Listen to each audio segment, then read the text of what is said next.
जी देखें, जिस तरह उमरदास गोंदा साहब ने जिक्र किया कि ये सिर्फ कोई वकला का एक ग्रुप या एक जत्था नहीं है, ये वकला तमाम तंजीमें जो हैं वो इस बार एक पेज पे हैं। जो लाहौर हाईकोर्ट बार है और लाहौर बार है, पंजाब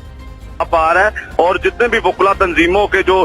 बड़े कद्दावर जो रहनुमा है उनकी जानब से हालिया दिनों में इजलास और कन्वेंशन होते रहे, और ये बाकायदा वकला जो है मुनज़्ज़म होकर अपने हकूक के लिए निकले हैं। सबसे पहले तो उनका जो बुनियादी मुतालबा वो ये है, जो चंद माह पहले लाहौर हाईकोर्ट के चीफ जस्टिस की जानिब से अदालतों की तकसीम की गई थी, माल्टन कोर्ट्स को अलहदा किया गया था सिविल कोर्ट से, जिस पर वकला कई माह से सरापा एहतजाज थे, लेकिन अब उन्होंने अपने एहतजाज को एक हतमी शक्ल दे दी है। ये जो कन्वेंशन है इसमें बाकायदा तौर पर इलामिया जारी किया गया है कि वकला पूरे पंजाब की तमाम बार में हर जुमे रात को जो है वो एहतजाज और रैली निकाला करेंगे। इसी सूरत में जो कल रैली होनी थी, आज जो है लाहौर बार